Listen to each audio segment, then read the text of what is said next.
बिस्मिल्लाहिर्रहमानिर्रहीम। अस्सलाम वालेकुम डियर स्टूडेंट्स। ये चैप्टर नंबर 5 का टॉपिक 9 है। इसका हम ए पार्ट पहले कर चुके हैं।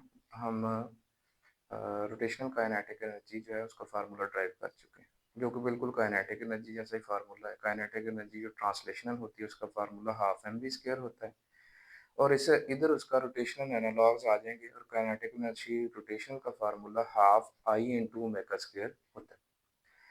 हम ये एक आपके पास जो है, हम ये एक असल में एक एग्जांपल ही है कि जिसमें एक हूप और एक डिस्क एक सर्टेन हाइट से हैं, वो छोड़ी गई हैं, और देखना ये है कि नीचे पहुंचने पे किसकी वेलोसिटी जो है वो ज़्यादा होती। तो चलते हैं टॉपिक की तरफ। इसमें जो हूप है ना, ये आपको यहाँ दिखाई हुई है। ये अंदर से देखें खाली है, यानी ये रिंग की तरह होती है, और ये जो डिस्क है ये अंदर से क्या है, फील्ड है। यानी हूप का जो सारा मास है वो उसकी बाउंड्री पे होता है, और ये जो डिस्क है इसका सारा मास जो है ये डिस्ट्रीब्यूटेड है, कुछ बाउंड्री पे है, कुछ इनसाइड है। ठीक। तो इसी वजह से ये जो हूप है, क्योंकि इसका सारा मास जो है बाउंड्री पे होता है, आप देखेंगे कि हूप का जब हम kinetic energy rotational find out करेंगे तो वो ज्यादा होगी बनिस्बत डिस्क के। तो चलते हैं टॉपिक की तरफ। ये देखें, आपने पीछे अभी फार्मूला लास्ट लेक्चर में आपने ड्राइव किया है, काइनेटिक एनर्जी रोटेशनल का फार्मूला वो half I into omega square. अब ये हिस्सा जो है वो हम हूप के लिए डिस्कस कर रहे हैं। आपको पता है कि अगर हूप हो या रिंग हो जो दरमियान से खाली होती है तो दोनों ये शेप्स सिलेंड्रिकल शेप्स हैं। एक सिलेंडर अंदर से खाली है, एक सिलेंडर अंदर से भरा हुआ है। जो सिलेंडर अंदर से खाली है उसको हम हूप कह रहे हैं या रिंग कह रहे हैं। ये देखें, ये इस साइड पे जो हूप्स दिखाई हुई हैं जो कि अंदर से खाली हैं, और इस साइड पे जो है वो डिस्क दिखाई हुई है जो कि फील्ड है। अच्छा, अच्छा, अब ये जो आपके पास मोमेंट ऑफ इनर्शिया किसी हूप का होता है वो एम आर स्क्वायर के इक्वल होता है, और ये मैक्सिमम वैल्यू है। ये इसीलिए मैक्सिमम है कि जो हूप में जो सारा मास है वो एक एक्सिस ऑफ रोटेशन से आर फासले पे होता है, इसलिए उसका जो मोमेंट ऑफ इनर्शिया है वो मैक्सिमम है, that is M R square. तो ये बेसिक फार्मूला है काइनेटिक एनर्जी रोटेशनल का, हाफ आई यानी moment of inertia into angular velocity का स्क्वायर। हाफ ये मोमेंट ऑफ इनर्शिया अब हूप वाला इस्तेमाल हो रहा है, हमने लिख दिया M R square into omega square. अच्छा, अब यहाँ पे देखिए एम सिंगल है लेकिन आर का स्क्वायर है, तो R square into omega square, इसको हम आर इंटू ओमेगा का स्क्वायर लिख सकते हैं। और आपको पता है कि v is equal to R omega होता है, सो आर इंटू ओमेगा को हम v लिख सकते हैं। अच्छा, अब ये v क्या है, v इसकी ट्रांसलेशनल वेलोसिटी है, यानी जब जब वो आपके पास हूप जो है वो हूप जो है जब आपके पास यूं घूम रही है, ठीक है, तो ये उसकी किसी भी मास की जो है वो ट्रांसलेशनल वेलोसिटी है। जो बाउंड्री वाला मास है उसकी क्या है, ट्रांसलेशनल वेलोसिटी है, यानी ये वो वेलोसिटी है जिससे हूप आगे की तरफ बढ़ रही है। एक तो हूप घूम रही है ना, दूसरा वो आगे की तरफ बढ़ रही है, ये उसकी आगे की तरफ बढ़ने की वेलोसिटी है। v इज इक्वल, ये आप हमने r इंटू मेगा को v से एक्सप्रेस कर दिया तो v का स्क्वायर आ गया। अच्छा, आपको पता है कि जब ये हूप एक सर्टेन हाइट पे थी तो इसके पास ओनली इसकी पोटेंशियल एनर्जी थी, क्योंकि ये रुकी हुई थी। अब हमने इसको क्या कर दिया, छोड़ दिया। जब ये नीचे आएगी तो ये ट्रांसलेशनल यानी आगे को भी मूव कर रही है और घूम भी रही है। जब ये यहाँ पे नीचे पहुंचेगी तो इसकी all of the potential energy will be converted into two types of kinetic energy. One is translational kinetic energy, जो इस जिस वेलोसिटी से ये आगे को बढ़ रहा है, और दूसरा इसकी जो है रोटेशनल काइनेटिक एनर्जी। तो इसीलिए ये पोटेंशियल एनर्जी नीचे पहुंचने पे पोटेंशियल एनर्जी सारी की सारी कन्वर्ट हो गई काइनेटिक एनर्जी में। लेकिन काइनेटिक एनर्जी टू टाइप्स की, translational kinetic energy and rotational kinetic energy.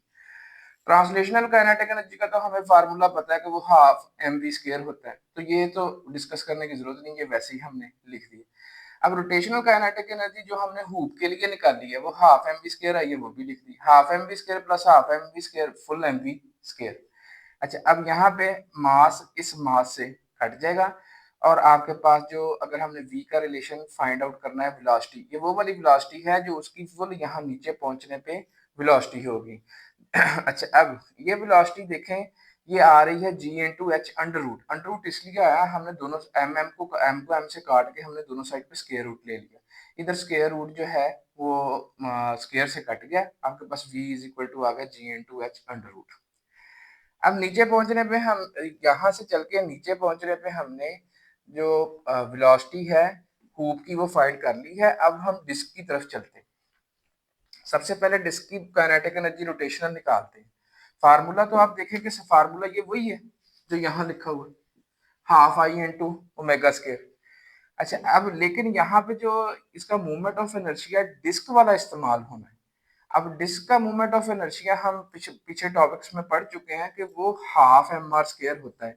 ये पहले से कैलकुलेटेड है और ये बेसिकली इसी फार्मूले से कैलकुलेटेड किए गए हैं, आई वन से लेके एम तक, एम आई आर आई का स्क्वायर। ये इस फार्मूले, क्योंकि ये फार्मूला है आपके पास general formula movement of inertia का। इससे डिफरेंट सिमेट्रिक ऑब्जेक्ट के उसने पीछे एक टॉपिक में बताए थे आपको, तो वहां पे हमने जब डिस्क का पढ़ा था तो वो हाफ एम आर स्क्वायर होता है। ये उससे क्यों कम है, यानी ये हूप का एम आर स्क्वायर है, इसका हाफ एम आर स्क्वायर क्यों है? ये इसलिए कि इसका मास डिस्ट्रीब्यूटेड है, ये सारा मास जो है वो बाउंड्री पे नहीं है, इसके इनसाइड भी है, तो इसलिए इसका जो मूवमेंट ऑफ इनर्शिया है वो कम है। अच्छा, इसका मूवमेंट ऑफ इनर्शिया पुट किया इनटू ओमेगा स्क्वायर। अब हाफ इंटू हाफ, ये 1/4 हो गया, ये एम आ गया, ये आर का स्क्वायर और इंटू ओमेगा का स्क्वायर, हम इसको इकट्ठा लिख सकते हैं आर इंटू ओमेगा का स्क्वायर। और आपको पता है कि आर इंटू ओमेगा ये लीनियर वेलोसिटी होती है, तो सो हमने आर इंटू ओमेगा को लीनियर वेलोसिटी से रिप्लेस कर दिया। आपके पास जो काइनेटिक एनर्जी रोटेशनल आई डिस्क के लिए वो आई 1/4 एम वी स्क्वायर। अब इसमें भी फिर सेम कि जब ये जो डिस्क थी ये एक सर्टेन हाइट पे थी, तो इसके ये पोजेस करती थी only potential energy, that is mgh। जब ये यहाँ से नीचे यहाँ तक आएगी तो इसकी जो सारी की सारी पोटेंशियल एनर्जी है वो यहाँ पहुंचने पे काइनेटिक एनर्जी में चेंज हो जाएगी, और वो काइनेटिक एनर्जी दो तरह की होगी, क्योंकि जब ये भी डिस्क नीचे पहुंचेगी तो दो तरह की मोशन कर रही होगी, एक ट्रांसलेशनरी मोशन जो आगे को जाने की, और इसकी दूसरी जो है वो रोटेटरी मोशन होगी। तो जिसकी वजह से काइनेटिक एनर्जी भी दो तरह की होगी, translational kinetic energy and rotational kinetic energy. Translational kinetic energy जैसे आपको पहले बताया, वो हम सबको पता है, हम छोटी क्लासेस से पढ़ के हैं कि वो हाफ एम वी स्क्वायर के इक्वल होती है। रोटेशनल काइनेटिक एनर्जी हमने डिस्क के लिए निकाली, वो 1/4 एम वी स्क्वायर आया, तो हम इसमें हाफ में प्लस 1/4 करेंगे, ये देखें बाकी तो एम वी स्क्वायर ही है, हाफ में यानी 0.5 में आप 0.25 ऐड करेंगे तो आपके पास जो है 0.75 आएगा, यानी 3/4 इंटू एम वी स्क्वायर। अच्छा, अब यहाँ पे देखेंगे सिंगल एम इस एम से कट जाएगा, ये इधर 3/4 है, इधर आके 4/3 हो जाएगा। उसके बाद हमने इसका स्क्वायर खत्म करना है, दोनों साइडों पे स्क्वायर रूट ले लिया, इधर स्क्वायर अंडर रूट से कट गया, तो आपके पास जो नीचे पहुंचने पे जो वेलोसिटी होगी डिस्क डिस्क के लिए वो 4/3 into G H under root होगी। और क्लियरली देखें कि ये जो फैक्टर है ये 1 से ग्रेटर है, इस वजह से हम कह रहे हैं कि जब ये टू बॉडीज अगर आप एट द सेम टाइम छोड़ी जाएं तो क्योंकि इसकी वेलोसिटी नीचे पहुंचने पे ज्यादा है, ये देखिए ये वाली वेलोसिटी जो है ये ज्यादा है इससे, इसका मतलब है कि डिस्क की वेलोसिटी जो है वो ज्यादा होगी